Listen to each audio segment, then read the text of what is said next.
Assalamualaikum warahmatullahi wabarakatuh. A'udzubillahi minasyaitonirrajim. Bismillahirrahmanirrahim. Alal araiki yanzurun. Mereka duduk di atas dipan-dipan sambil melepas pandangan. Ini unik ini. Ayat ini pengulangan dari ayat sebelumnya di surat Al-Mutaffifin juga. Di ayat kedua tiga lalu Allah mengatakan bahwa di ayat ke-34 pada hari ini orang-orang yang berimanlah yang menertawakan orang-orang kafir. Mereka duduk di atas dipan-dipan sambil melepas pandangan.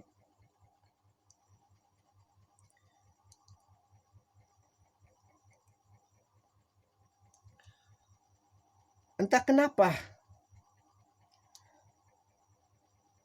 Memang beberapa ayat di dalam surat Al-Quran itu sering ada pengulangan-pengulangan yang kita jumpai itu untuk menegaskan, untuk menggarisbawahi, untuk menguatkan. Ternyata ketika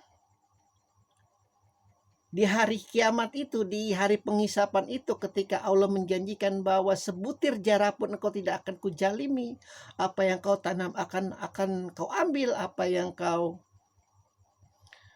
lakukan selama hidupmu di dunia ini, kebaikan keburukanmu itu sesuai dengan apa yang nanti akan kau dapatkan. Dan ketika orang-orang yang mendapat pahala yang terburuk yaitu adalah neraka, Allah menjanjikan bahwa orang-orang beriman itu menertawakan mereka sambil duduk di atas dipan-dipan sambil melepas pandangan.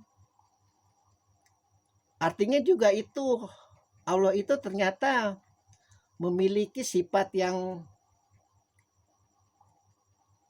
kalau sudah kesal, kalau sudah geram, kalau sudah jengkel sekali, balasannya itu seperti apa ya istilahnya ya, sangat menyakitkan. Karena sekali lagi maha kasih sayangnya Allah itu nanti akan kita temui yang maha-mahamanya itu yang namanya surga, dan maha kejalimannya, maha marahnya, maha geramnya, maha jengkel itu nanti akan ditemukan di tempat yang paling terburuk, yaitu yang mendapat pahala terburuk, yaitu neraka. Jadi memang sangat sadis ketika kita dipaksa untuk masuk neraka karena kita lalai dalam hidup, terpesona dengan apa yang kita pikirkan, logikakan, tanpa menelahnya lagi, tanpa memikirkannya lagi. Kita ditertawakan sama penduduk surga yang lagi santai.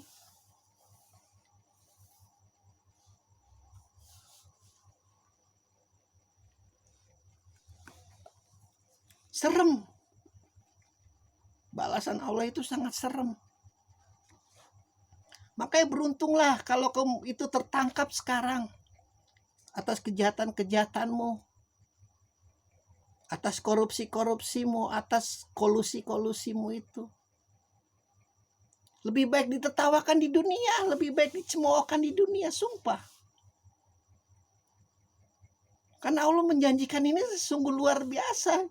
Kita ini mau dimasukkan ke neraka yang sangat besar apinya, tapi ditertawakan oleh yang Allah sayang. Sakitnya sungguh luar biasa, penyesalannya sudah tidak ada lagi. Lebih baik menyesal di sini, sumpah. Menyesal di dunia. Kita udah tahu kita mau masuk neraka. Terus yang kita jalimi itu mungkin Allah itu nanti akan balas. Yang kita bunuh itu demi tanahnya, demi politik kita, demi ambisi kita. Mereka menertawakan kita nanti. Meskipun tertawanya bukan tertawa yang jalim, tapi kan sakit. Kita kalau diketawain karena kita lagi kondisi yang sangat susah itu luar biasa loh sakitnya di bumi, apalagi nanti di akhirat. Ketika Allah yang maha besar itu dalam bentuk yang senyata-nyatanya Allah janjikan, kau akan bertemu, kan sudah kita bahas, wahai engkau orang-orang yang dulu bekerja keras untuk menemuiku.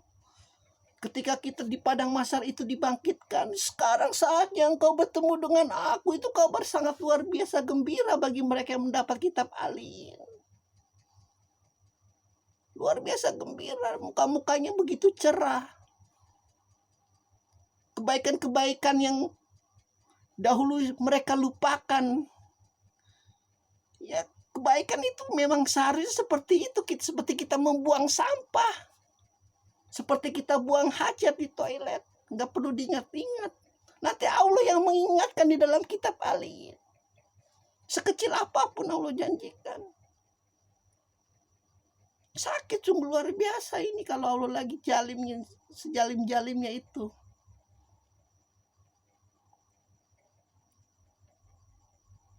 Tapi bagi mereka yang mengetahui hakikat, kejaliman Allah itu sebenarnya dalam bentuk kasih sayang juga. Kebijaksanaannya. Ada beberapa kaum sufi, para tafsir itu percaya bahwa kehendakmu itu adalah yang paling terbaik buatku walaupun aku masuk neraka. Mungkin ada beberapa mereka itu yang karena lalai yang memang harus masuk neraka dulu sebelum mendapatkan syafaat Rasulullah. Tapi kan sakitnya luar biasa. Makanya jangan sekali-sekali engkau jalim, memfitnah orang, menuduh orang dia masuk penjara. Hanya ingin memuaskan ego kita.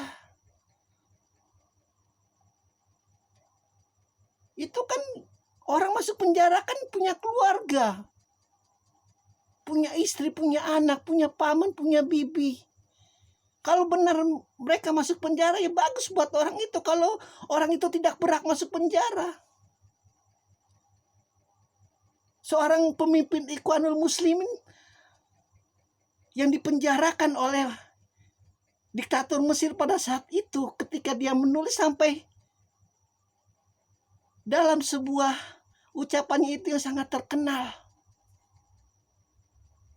Aku menulis di penjara diterangi oleh sebuah lampu yang diciptakan oleh orang kafir. Dan aku masuk penjara oleh orang-orang Islam juga yang tidak memahami perjuanganku.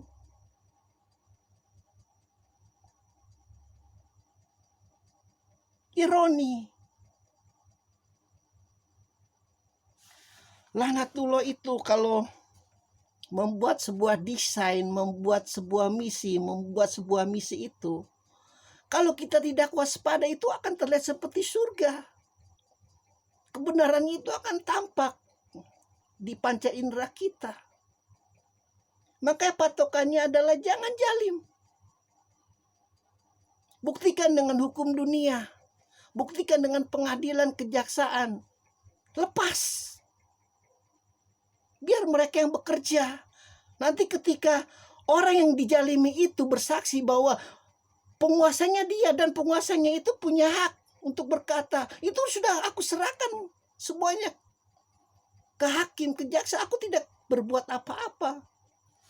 Tapi ketika ada dorongan dari kita, intrik politik kita, ya bersiap-siaplah untuk ditertawakan oleh orang-orang yang beriman sambil melihat pemandangan luas di surga. Kan sakitnya luar biasa. Kita mendapat tempat yang terburuk bukannya disimpatiin, bukannya diapa-apain, tapi mereka tertawa. Karena bagaimana ya? Semua apa yang kita punya itu, kecurangan-kecurangan itu yang tidak bisa kita tampik di hadapan Allah. Karena seluruh berkata, ketika mulut ini sudah berbusa-busa, diam kau pendusta. Tanganmu saja yang berbicara, iya aku sudah mengambil Allah pada saat itu sudah aku larang. Kaki-kaki ya aku pergi ke majelis-majelis yang tempat untuk bermufakat, untuk berkolusi, untuk mendapatkan duit rakyat. Sudah tidak ada jalan. Sebutir debu pun sudah tidak ada jalan. Alhamdulillahirabbil alamin.